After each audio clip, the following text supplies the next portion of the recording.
warahmatullahi wabarakatuh. Halo Sobat Undul Albab, selamat datang di podcast FKIK UIN Maulana Malik Ibrahim Malang bersama saya Dina Aulia Rahma sebagai host pada episode kali ini. Dalam episode kali ini kita akan membahas mengenai penerimaan mahasiswa baru 2025 dengan menjawab pertanyaan dari teman-teman yang sudah ditanyakan di question box kami di Instagram FKIK UIN Malang. Tentunya di sini kami bersama narasumber dari Wakil Dekan 1 FKIK UIN Malang, Profesor Dr. Apoteker Raihatul Mutiah, Sarjana Farmasi Magister Kesehatan atau biasa kita sapa dengan Prof. Iha. Tanpa berlama-lama langsung ya kita mulai podcast episode kali ini. Selamat pagi Prof. Selamat pagi Mbak Dina. Ya baik, bagaimana kabarnya Prof? Alhamdulillah baik. Baik Prof, di sini teman-teman siswa-siswa alumni angkatan 2025 bertanya-tanya nih Prof mengenai jalur masuk di FKIK UIN Malang itu sendiri. Untuk pertanyaan pertama, sebenarnya ada berapa sih Prof jalur penerimaan di FKIK UIN Malang? Oke, baik Mbak Dina, terima kasih. Adik-adik semuanya, jalur penerimaan mahasiswa untuk masuk perguruan tinggi terutama di UIN Malang, khususnya Fakultas Kedokteran dan Ilmu Kesehatan ini ada 5 ya. Ada 5 jalur. Yang 2 jalur kita mengikuti jalur nasional ya. Kemudian 1 jalur mandiri. Kemudian 1 lagi jalur mandiri internasional, dan yang kelima adalah jalur beasiswa teladan. 2 jalur ini yang nasional itu seperti nasional ya, jadi mengikuti nasional yaitu ada SNBP ya, ada SNBP dan ada SNBT ya. Seleksi nasional berdasarkan prestasi dan seleksi nasional berdasarkan tes. Itu. Kemudian ada lagi yang ketiga adalah jalur mandiri, ini berbasis CPT, di mana nanti adik-adik tesnya melalui CPT dan nanti webnya untuk pendaftarannya adalah melalui universitas, jadi melalui UIN. Sedangkan kalau SNBP sama SNBT ini melalui BP3 ya, BP3 secara nasional itu. Kemudian ada lagi jalur mandiri tapi khusus untuk mahasiswa asing internasional, itu jalur yang keempat. Jalur yang kelima adalah beasiswa teladan. Untuk beasiswa teladan ini khusus untuk tahfidz 30 juz begitu Mbak. Baik, berarti teman-teman jangan khawatir, di FKIK UIN Malang ini banyak sekali jalur untuk masuk FKIK UIN Malang. Untuk itu Prof, selanjutnya kira-kira kapan nih pembukaan pendaftaran untuk berbagai macam jalur tersebut Prof? Oke, kalau pembukaan pendaftaran itu adik-adik sebenarnya bisa melihat PMP UIN Malang nih.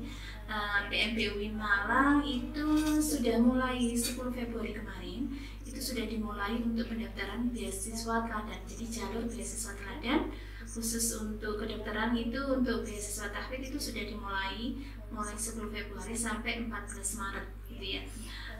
Sedangkan untuk jalur-jalur berikutnya nanti adik-adik bisa melihat di web PMP UIN Malang, mungkin bisa saya bacakan ya. Nah, ini untuk jalur SNBP ini ada jadwal pendaftaran ya, ada pendaftaran KIP, ada seleksi, ada pengumuman, ada validasi gitu ya. Jadi untuk SNBP ini adalah 4 sampai 18 Februari 2025, sedangkan untuk pendaftaran KIP-nya itu 4 sampai 18 Februari 2025. Untuk pengumumannya, karena seleksinya internal, seleksinya untuk prestasi ini biasanya dari pusat BP3 kemudian diserahkan ke universitas ya, ini ada pada tanggal pengumumannya 18 Maret, jadi bulan depan ya. Sedangkan untuk KIP-nya 14 April untuk pengumumannya, dan validasi nanti untuk validasi registrasi. Jadi adik-adik setelah pengumuman itu wajib melakukan registrasi kembali ke UIN, itu dijadwalkan tanggal 11 sampai 15 Agustus. Itu SNBP. Untuk SNBT ya, SNBT ini yang dulu UTBK ya. Dulu UTBK ini sekarang namanya UTBK SNBT, ini 11 sampai 27 Maret untuk pendaftarannya. Sedangkan untuk pendaftaran KIP 11 sampai 27 Maret ya. Untuk seleksinya 23 April sampai 3 Mei 2025. Untuk pengumumannya 28 Mei ya, 28 Mei. KIP-nya 16 Juli dan registrasi validasinya ini Agustus. Jadi adik-adik nanti khusus ya, ini mungkin perlu diperhatikan untuk FKIK nih Mbak Dina. Jadi ketika registrasi kembali ini wajib selain mengisi biodata itu wajib melakukan tes kesehatan. Ya, jadi sesuai dengan jadwalnya itu ya, kalau SNPP mungkin kesehatannya nih mulai nanti sekitar 11 sampai 15 Agustus gitu ya. Untuk UTBK SNPT itu juga 11 sampai 15 Agustus. Untuk mandiri ini akan dilaksanakan 19 Mei sampai 4 Juli untuk sarjana ya, tahap sarjana. Ada KIP juga, ada seleksinya ini 8 sampai 10 Juli. Pengumumannya 17 Juli dan nanti validasinya sama 11 sampai 15 ya. Nanti itu ada tes kesehatannya, nanti biasanya diumumkan ya, dibuatkan grup untuk adik-adik supaya bisa melakukan tes kesehatan dan memenuhi persyaratan registrasi. Baiklah, berarti di sini Prof buat FKIK sendiri wajib melakukan tes kesehatan ya Prof? Iya. Selanjutnya nih Prof, sebenarnya apa saja sih persyaratan yang dibutuhkan untuk masuk di FKIK UIN Malang itu sendiri Prof? Kalau persyaratannya itu sesuai jalur ya Mbak Dina. Jadi sesuai jalur, kalau SNPP ya mengikuti aturan yang ada pada SNPP, SNPT pun juga demikian. Kalau SNPP yang berdasarkan prestasi ini memang biasanya adalah siswa yang eligible ya di SMA-nya gitu ya, 30% apa ya, sekitar 30% yang eligible itu nanti akan didaftarkan oleh sekolahan. Namun adik-adik juga harus punya akun SNPP, SNPP PMP dan SNPMP ya, dan juga sekolahnya juga harus punya akun SNPMP. Dari situ nanti akan didaftarkan melalui BP3.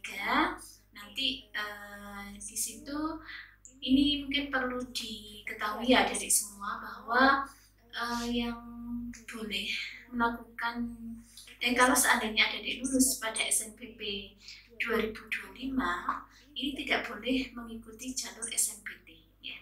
Jadi sudah hanya kesempatan satu kali. Jadi makanya itu kalau memilih jalur prestasi ini harus benar-benar memang program studi yang adik-adik inginkan. Karena apa? Karena kalau nanti ternyata program studinya bukan adik-adik inginkan, nanti adik-adik udah nggak ada kesempatan lagi untuk masuk perguruan tinggi negeri ya, sudah ditutup semua. Untuk bagi yang sudah lulus itu tidak boleh lagi mendaftar untuk jalur selanjutnya. Jadi terutama untuk yang pernah lulus SNPP 2023, 2024, 2025 ini tidak boleh ikut SNPT di tahun 2025 ya. Jadi meskipun sebelumnya adik-adik sudah pernah lulus ya, misalnya kakak kelas kalian pernah lulus, itu udah nggak bisa mengikuti SNPT. Ikut SNPP hanya sekali, dan SNPT pun juga kesempatannya sekali. Jadi mau nggak mau mandiri pun tidak boleh. Jadi semua jalur yang masuk perguruan tinggi negeri itu tidak diperkenankan, dan adik-adik harus memilih perguruan tinggi swasta misalnya seperti itu. Baiklah, berarti teman-teman jangan sampai salah jurusan ya Prof? Iya, jangan sampai salah jurusan. Selanjutnya nih Prof, teman-teman mungkin ada yang minder nih Prof, apakah yang dari non-MIPA bisa nih mendaftar di FKIK UIN Malang Prof? Oh bisa, jadi bisa banget.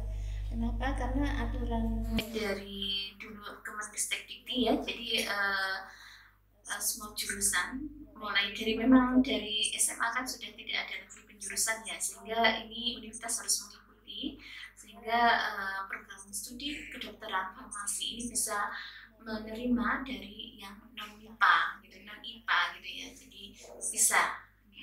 Jadi teman-teman jangan khawatir ya, untuk teman-teman yang dari non MIPA tetap bisa kok masuk di FKIK Malang itu sendiri. Selanjutnya nih Prof, kita beralih ke KIPK dan beasiswa. Tadi mungkin sudah sedikit disinggung oleh Prof Iha. Untuk KIPK beasiswa sebenarnya apakah prodi farmasi dan kedokteran ini bisa untuk mendaftar di KIPK, dan webnya ini apakah terpisah ataukah sama begitu Prof yang teman-teman tanyakan? Oke.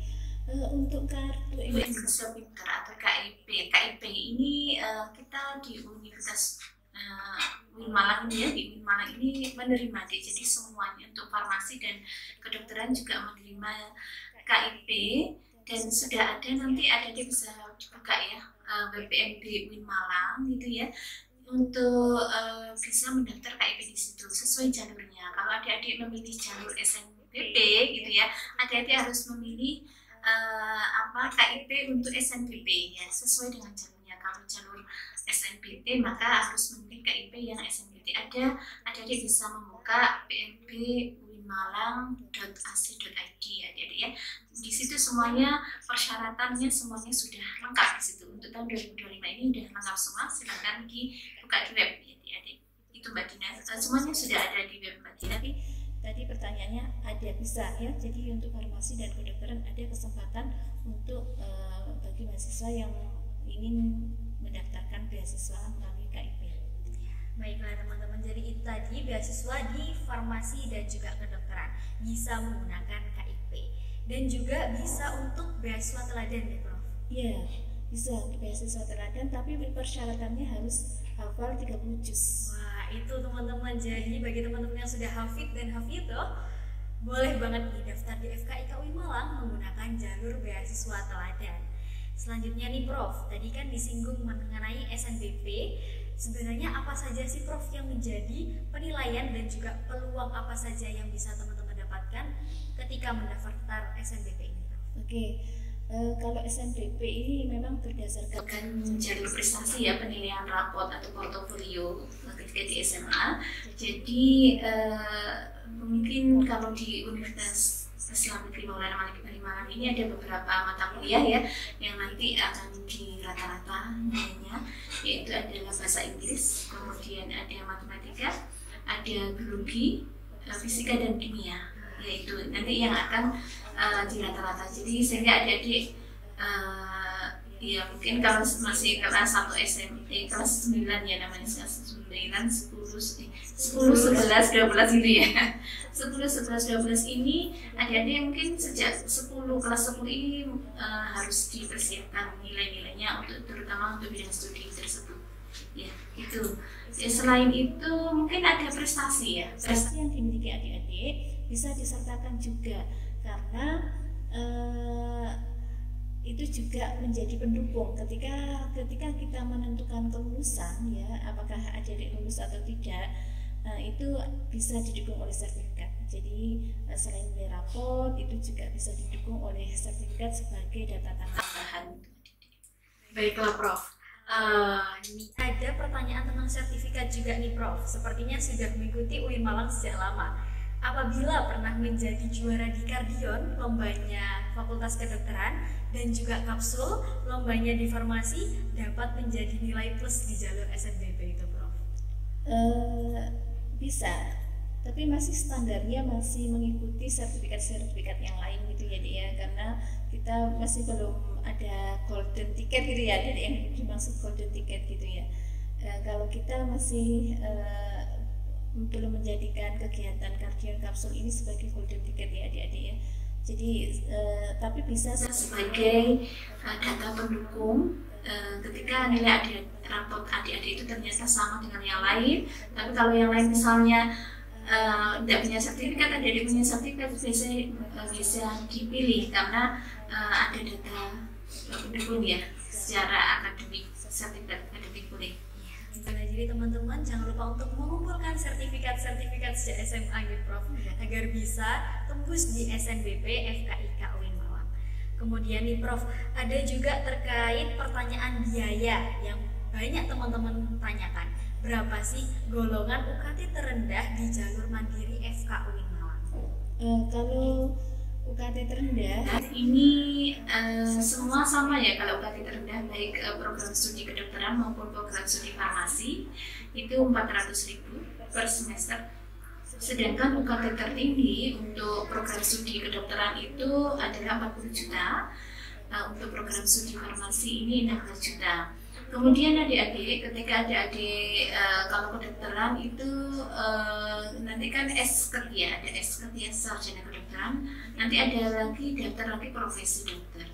Untuk profesi dokter ini UKT-nya sama ya dengan tahap S1 akademik, yaitu 400 sampai 40 juta. Sedangkan untuk di farmasi ini ada perbedaan antara profesi apoteker dengan S1. Jadi kalau profesi apoteker ini UKT tingginya adalah 27.900.000 sekitar itu ya.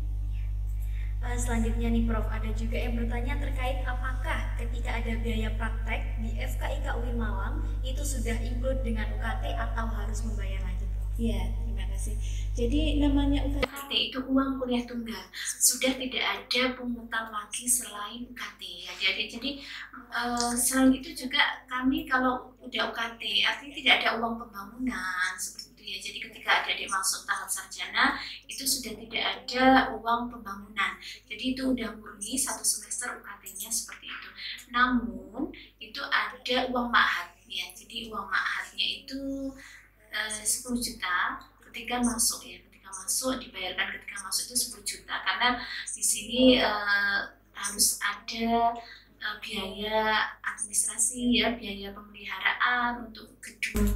Nah, dari tempat tinggal itu nanti ada ma'had selama 1 tahun itu bayarnya 10 juta ya.